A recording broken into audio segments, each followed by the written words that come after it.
Todos queremos ser libres, es nuestro anhelo más profundo, es el sueño de todo ser humano, está en nuestro ADN. Dios, el Señor, lo puso dentro nuestro cuando creó a Adán, el primer hombre, y lo designó como Señor del planeta. Pero al igual que en el caso de ese primer humano, hoy podemos preguntarnos, ¿qué haré con mi libertad? ¿Cómo la usaré? ¿Dónde iré?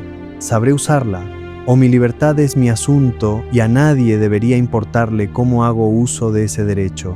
¿Será que mi libertad me otorga el derecho de anular, avasallar e irrespetar las libertades de otros? Siempre un gran don conlleva una gran responsabilidad. La libertad es parte de la naturaleza de Dios. Aún Satanás y los ángeles fueron creados con estas libertades, y es por eso que fueron capaces de rebelarse y formar su propia banda. Quien recibe una porción tan grandiosa de la naturaleza del Creador deberá ser responsable de cómo la utiliza, y cuando nuestro tiempo aquí termine, daremos cuenta del uso que hemos hecho de esa libertad. La libertad revela mejor que nadie el ser interior de las personas, porque afecta de modo visible al ser exterior, sus recursos o la carencia de ellos. Tu libertad no solo es tu asunto, ya que afecta tu ser, tu eternidad, a tus padres, esposo, hijos. Todo tu entorno es bendecido o maldecido a causa de cómo tratas tu libertad. El libre albedrío no se trata solo de algo teológico, que abarca el aspecto de si eliges creer o no en Dios. La importancia de la libertad es crucial en la vida de los seres humanos, porque en el día postrero habrá un tribunal donde Dios será el juez de todos los hombres. Todos compareceremos allí, eruditos e ignorantes, pobres y ricos, grandes y pequeños. Segunda de Corintios capítulo 5, versículo 10 dice: Porque es necesario que todos nosotros comparezcamos ante el tribunal de Cristo, para que cada uno reciba según lo que haya hecho mientras estaba en el cuerpo, sea bueno o sea malo.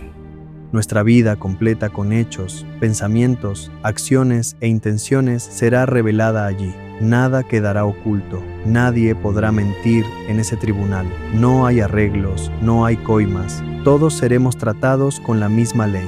Será justicia, la hora del veredicto. El tiempo de apelar habrá expirado y será el momento donde se lea la sentencia. No ser responsables con nuestra libertad, no haberla utilizado para el bien ajeno y el propio, no hacer nada por miedo o por simple falta de compromiso, es pecado y es condenable. Quien no sabe o no supo hacer uso de la libertad que se le otorgó, no puede ir al cielo, porque el cielo es el reino de la libertad. Allí no hay cadenas, no hay condenación, no hay opresión, no hay lloro ni lágrimas. Israel fue libre del yugo de esclavitud egipcio de manera sorprendente y sobrenatural. Pudieron ver prodigios con sus ojos y físicamente estaban libres en el desierto para ir hacia lo prometido, pero en sus mentes había esclavitud. Sus cuerpos estaban libres, pero sus almas seguían presas de la esclavitud. Dios te hizo libre, pero sigues en las prisiones del odio, del rencor y la falta de perdón. Tu carácter es tu amo y controla tu personalidad.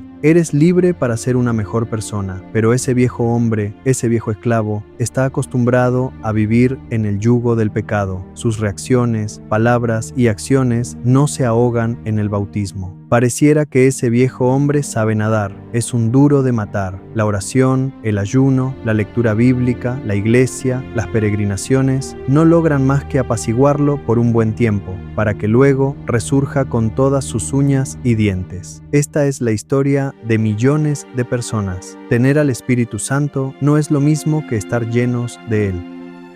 Hechos, capítulo 4, versículo 31, dice: Cuando hubieron orado, el lugar en que estaban congregados tembló, y todos fueron llenos del Espíritu Santo, y hablaban con denuedo la palabra de Dios. Yo puedo tener una brújula, un GPS, pero no dejarme guiar por eso. Me indica el norte y mi camino, pero yo no lo tomo en cuenta. Hay muchos cristianos perdidos aún con GPS. A Dios lo llaman Señor, pero no obedecen. Lucas, capítulo 6, versículos 46 al 48, dice: ¿Por qué me llamáis Señor, Señor, y no hacéis lo que yo digo? Todo aquel que viene a mí y oye mis palabras y las hace, os indicaré a quién es semejante. Semejante es al hombre que al edificar una casa, cavó y ahondó y puso el fundamento sobre la roca. Y cuando vino una inundación, el río dio con ímpetu contra aquella casa, pero no la pudo mover, porque estaba fundada sobre la roca. La clave es ser bautizados en el Espíritu Santo, ser llenos del Espíritu Santo, ser guiados por el Espíritu Santo. Cada tanto hay que pedirle al Señor que nos bautice en amor, y así es como se hace realidad el espíritu de amor, de poder y de dominio propio, que son la clara manifestación de un cristiano lleno del Espíritu Santo. En Hechos 2 vemos que las primeras personas que recibieron la llenura del Espíritu Santo se comportaban como alcoholizados, parecían ebrios. Justamente ese es el punto. El que ingiere mucho alcohol pierde el control de sus sentidos, sus pasos pierden equilibrio, sus gestos son exagerados, su lengua es tartamuda, no tiene vergüenza, porque el alcohol es un desinhibidor. Así se muestran tal cual son, valentones, llorones o violentos, ya que están controlados por algo exterior que se les metió en el interior. La llenura y el bautismo del Espíritu Santo es Dios metiéndose en nuestro ADN y matando a esa naturaleza serpentina y pecaminosa. Es la liberación del yo, para que Cristo viva en nosotros. Gálatas, capítulo 2, versículo 20, dice: Con Cristo estoy juntamente crucificado, y ya no vivo yo, mas vive Cristo en mí, y lo que ahora vivo en la carne, lo vivo en la fe del Hijo de Dios, el cual me amó y se entregó a sí mismo por mí. El Espíritu Santo es la liberación de la esclavitud impuesta en nuestro ser por el reino de Satanás y sus ángeles caídos. Es la verdadera liberación del hombre de las garras de las tinieblas. Es el fin de toda autoridad ejercida por principados y potestades de maldad. El bautismo del Espíritu Santo es el principio de ese camino de luz que nos lleva hacia el Padre de todas las luces. Santiago, capítulo 1, versículo 17, dice: Toda buena dádiva y todo don perfecto desciende de lo alto, del Padre de las luces, en el cual no hay mudanza ni sombra de variación.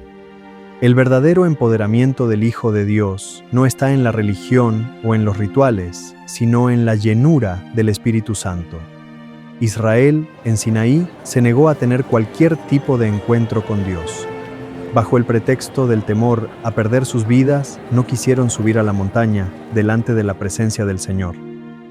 Éxodo, capítulo 20, versículos 18 al 19, dice: Todo el pueblo observaba el estruendo y los relámpagos, y el sonido de la bocina, y el monte que humeaba, y viéndolo el pueblo, temblaron y se pusieron de lejos, y dijeron a Moisés: Habla tú con nosotros, y nosotros oiremos, pero no hable Dios con nosotros, para que no muramos. Vieron y oyeron a Dios de lejos, sin compromiso, dijeron que hable Moisés con Dios. Despreciaron la intimidad, menospreciaron la oportunidad de estar cerca, de hablar con el Creador. Seguían encadenados en prisiones mentales. Hoy se repite la escena una y otra vez. Los creyentes dejan que otros busquen la voz y la guía del Señor, y ellos viven displicentes y cómodos en sus hogares, cumplen sus tareas laborales y esperan al domingo para que el ungido les revele la palabra del Señor. Pero ellos no leen la Biblia. Todas estas personas no entraron a la tierra prometida porque fueron gente sin intimidad, sin búsqueda, sin relación con Dios. Por más que se autoproclamen pueblo de Dios, no entraron en el disfrute del Señor. La aceptación intelectual de que existe un Dios, un Salvador, no es un pase al cielo. No significa nada para Dios. La demanda del verdadero evangelio sigue siendo elevada. Deja todo y sígueme. Mateo, capítulo 16, versículo 24, dice: Entonces Jesús dijo a sus discípulos: Si alguien quiere venir en pos de mí, niéguese a sí mismo, tome su cruz y sígame. Lucas, capítulo 14, versículo 26, dice: Si alguno viene a mí y no aborrece a su padre, y madre, y mujer, e hijos, y hermanos, y hermanas, y aún también su propia vida, no puede ser mi discípulo. Si Jesús se lo propuso a su generación, ¿por qué hoy sería distinto? ¿Por qué hoy rebajamos las normas del Evangelio? ¿De dónde sacamos la idea de que una simple oración de aceptación, sin frutos ni cambios en la vida de los que la hacen, garantiza una eternidad junto al Señor? El Evangelio es un nuevo nacimiento, un cambio de vida, es andar en novedad de vida, es dar frutos de arrepentimiento, es tener dones del Espíritu Santo. Romanos capítulo 6, versículo 4. Porque somos sepultados juntamente con Él para muerte por el bautismo, a fin de que como Cristo resucitó de los muertos por la gloria del Padre, así también nosotros andemos en vida nueva. Lucas capítulo 3, versículo 8 dice: Haced pues frutos dignos de arrepentimiento, y no comencéis a decir dentro de vosotros mismos: tenemos a Abraham por padre, porque os digo que Dios puede levantar hijos a Abraham aún de estas piedras. Me genera muchas dudas el cristianismo de muchos. No veo a Cristo en los cristianos, como pastores no huelen ovejas. Veo muchos eruditos, doctores en teología, pero no veo el amor del Dios que tanto estudian. Pareciera que hoy en día hay muchos cristianos por conveniencia. Quizás la teología que hoy predicamos hace ver al Evangelio o a Dios como alguien que está para hacernos felices, sanarnos y prosperarnos. Hoy los cristianos no quieren sufrir, ni siquiera quieren morir, aunque crean que el cielo es lo mejor. ¿Qué idea tendrán estos cristianos del cielo, aferrados a esta mísera vida, comparado con ese beneplácito celestial? Hay mucha teología desvirtuada, antibíblica, desenfocada. Los cristianos hoy no leen la Biblia, y mucho menos la estudian en oración. El Espíritu Santo no puede revelarles la palabra, puesto que carecen de ella. Es entonces donde entran estas teologías heréticas, donde nuestros cultos son un show, e ir a la iglesia es un entretenimiento que no afecta la vida espiritual. La vida interior de los asistentes continúa sin cambios. Hay buena música, pero sin adoración. Las predicaciones son dirigidas a las emociones del alma, pero no tocan el espíritu de los oyentes. Son monólogos y discursos elaborados desde la lógica y la razón, olvidándose de que Dios es espíritu. Juan capítulo 4, versículo 23. Mas la hora viene, y ahora es, cuando los verdaderos adoradores adorarán al Padre en espíritu y en verdad, porque también el Padre tales adoradores busca que le adoren. Israel cayó en la misma trampa diabólica. Quería un Dios que lo sirviera, tenía la teología egipcia, donde los dioses daban favores en canjes. El Dios eterno, el Todopoderoso, no es sirviente, sino que es amo. En tu teología, ¿es amo o siervo? Todas las rebeliones de Israel, en 10 ocasiones, fueron básicamente porque no se sentían cómodos, a gusto, jamás valoraron la libertad o lo que Dios había hecho por ellos, no les gustaban los líderes, la comida, el clima, o simplemente tenían sed. Esta concepción de Dios hoy también es notoria en una parte de la cristiandad. ¿Estamos en Cristo por conveniencia o por convicción? Hay un intento satánico que quiere desvirtuar al Espíritu Santo, su ministerio, su deidad, su importancia. Hablemos de la Biblia, prediquémosla, pero no dejemos de enseñar y hablar del Espíritu Santo. Israel amaba al Dios de los milagros, al Dios de panes y codornices, al Señor cuidador y protector, pero no quería saber nada con el Dios de la ley. Querían los dones de Dios, al igual que muchos hoy. Pero hay que entender que el don se lleva en el hombre exterior, que es un poder extraordinario que muchas veces no afecta ni un poco al ser interior del que lo porta. Es por eso que se pueden ver hombres con dones genuinos, pero con vidas desastrosas, sin testimonio, sin santidad, que son una vergüenza para el reino de Dios. Los dones son lindos, regalos de Dios, pero más importante es nacer del Espíritu. Cuando nacemos de nuevo, esto es porque estábamos muertos espiritualmente y recibimos una herencia, porque pasamos a ser hijos de Dios. Es una pequeña semilla plantada en lo más íntimo de nuestro ser, que parece insignificante, pero crecerá hasta llenar a todo el hombre exterior y lo transformará en una nueva persona, en un hijo de Dios. Es divina, es gloriosa, y nadie la puede plantar, ni hombres ni religiones. No se compra, ningún hombre la vende, sino que viene a nosotros por fe, y es lo único en todo el universo que puede cambiar el corazón del hombre. Sin embargo, solo crece en cierta clase de corazones, donde se deben dar ciertas condiciones. La combinación donde crecerá esta semilla es, primero, quebrantamiento; segundo, aflicción; tercero, tristeza; cuarto, renuncia; quinto, abandono. Todas aquellas personas que no han nacido del Espíritu, que no tienen esta semilla de herencia, aman más la prosperidad que al Dios de la prosperidad, aman más a sus vidas que al Dios de la vida. Aquel que se acerca a Dios por conveniencia, al final solo tendrá lloro y crujir de dientes. Dios no puede ser burlado ni engañado, y el llamado de Jesús sigue siendo el mismo desde hace más de 2000 años.